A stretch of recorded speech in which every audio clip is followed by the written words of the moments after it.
Salut les Wargamers, c'est Benoît de Wargame Miniature Tuto, j'espère que vous allez bien. Bienvenue sur ma chaîne consacrée au Wargame et aux figurines. Si ces univers vous intéressent, je vous invite à vous abonner et activer la petite notification qui va bien pour ne rater aucune de mes vidéos. Aujourd'hui, on va parler véhicule impression 3D. Vous aviez peut-être vu ma précédente vidéo qui était consacrée à des fails que j'avais eu lors d'impression 3D, des gros problèmes. Aujourd'hui, on va revenir sur un des modèles que je vous avais présenté pour dire que finalement, avec un bon sculpteur 3D, on peut arriver à imprimer de jolis modèles. Vous avez déjà aperçu ce H35 dans cette fameuse vidéo. Et aujourd'hui, on va revenir sur ce modèle en détail. Je vais vous en présenter, bien entendu, d'autres. Alors, Kunlan, c'est un sculpteur 3D français, comme je vous disais, qui est spécialiste de la Seconde Guerre mondiale et qui est très attaché aux détails et à l'historicité de ses modèles. Au niveau de l'échelle, il n'y a absolument aucun problème. Les véhicules sont proposés au 1/56e, c'est-à-dire 28 mm, et qui peuvent être adaptés à vos jeux préférés. Alors, on va regarder un petit peu ce modèle qui est proposé. Généralement, il propose ces modèles avec plusieurs tourelles. Ici, tourelle ouverte, tourelle fermée. Alors, la tourelle ouverte, je vous montre un petit personnage. Alors, ça, c'est du Warlord Games. On peut également adapter d'autres modèles 3D. Il va venir parfaitement se loger dans la tourelle et ça peut nous faire un truc très très sympa. Et en peinture, je vous laisse imaginer ce que ça va donner. Alors, pour ceux qui n'avaient pas suivi les précédentes vidéos, ce modèle-là, il a été imprimé grâce à une résine. C'est moi qui l'ai imprimé, bien entendu. Grâce à une résine qui s'appelle Wargamer et dont j'avais fait la review il y a quelques temps et qui offre plutôt de bons résultats. Au niveau de l'impression, Kunlan propose des modèles qui sont déjà pré-supportés. Je n'ai pas eu de problème majeur pour retirer l'impression et je n'ai pas eu de problème de post-traitement. Toutefois, il faut quand même prévoir une résine de qualité et une bonne imprimante 3D avec de bons réglages pour obtenir ce type de résultat. Alors, si on revient sur le modèle, voilà, il est proposé en plusieurs, celui-là c'est pas un gros tank, une caisse, deux types de tourelles et les chenilles, et généralement il propose même avec ces modèles quelques petits stowage, comme on appelle ça, des petites babioles qu'on va venir mettre sur son char, comme des bâches, des sacoches et autres sacs de sable. Au niveau de la sculpture, je vous montre ça d'un petit peu plus près. Moi, ce que j'aime beaucoup, c'est la petite chaîne qui apporte vraiment un cachet, un caractère. Tous les détails sont là et ils sont tous historiquement documentés. Là, on peut voir vraiment le sens du détail. Hotchkiss marqué en petit ici. Très honnêtement, c'est un véhicule en sortie d'imprimante qui n'aura pas beaucoup de travail derrière en post-traitement. Il faut bien l'imprimer, bien retirer les supports, mais ça se retire plutôt bien. Beaucoup de petites pièces quand même, donc il faudra bien faire attention. Vous voyez ici, j'ai un petit anneau qui est venu se casser là, parce que c'est très très fin. Alors c'est pas bien grave, parce que pour un modèle 3D, moi honnêtement, ça amène un peu plus même de cachet à la figurine, et ça me met pas des figurines type sortie d'usine. Et c'est ce que je préfère, moi, des tanks qui ont un petit peu de vécu et un petit peu de caractère. Que dire? Respect 100% authentique du modèle. C'est des modèles qui peuvent être utilisés en jeu, mais également pour des dioramas ou tout simplement pour de la collection. Optimisé 28 mm. Donc là, les tourelles, on voit les deux types de tourelles très détaillées, avec une version ouverte ou fermée. Si on a décidé de mettre le chef de char ou pas. Au niveau des chenilles, des trains de roulement qui sont extrêmement bien détaillés. Donc, il y a absolument tout ce qu'il faut. Et ça va venir s'encocher directement là-dedans. On voit des petits détrompeurs, tout ça, qui vont venir accueillir la chenille. Alors, c'est pour ça que je vous conseille quand même de bons réglages parce que ça rentre pile poil.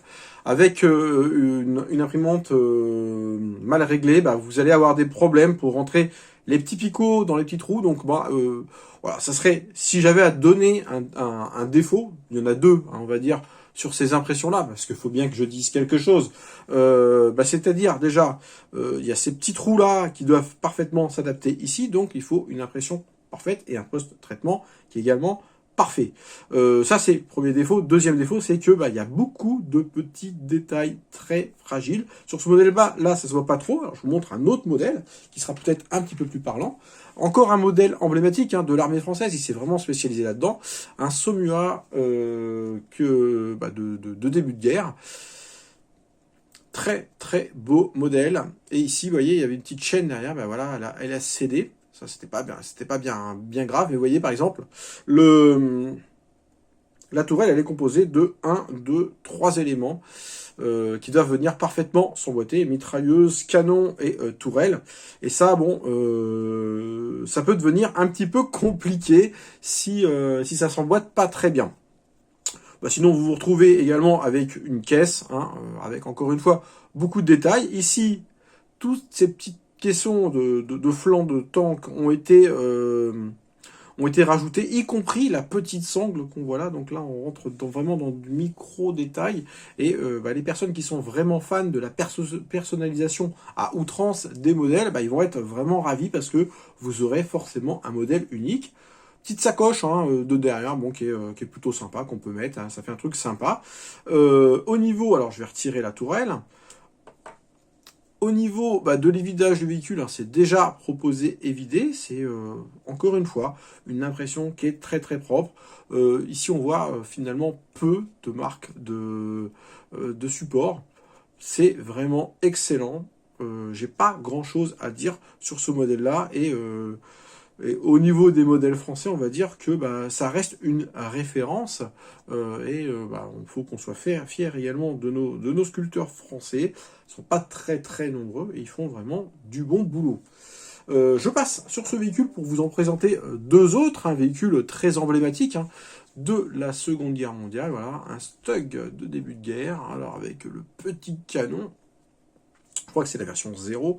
Et là, beaucoup de petits détails à venir coller également. Alors là, on verra les petites plaques, les petits phares, tout ça avec de la texture, c'est vraiment très très bien. Les petites trappes ici et ici et ici, je suis venu les coller parce qu'on peut les proposer en version ouverte également. Donc là, les fans de diorama, ils vont vraiment se régaler parce qu'on peut faire des choses vraiment hyper sympa à partir de ce véhicule là.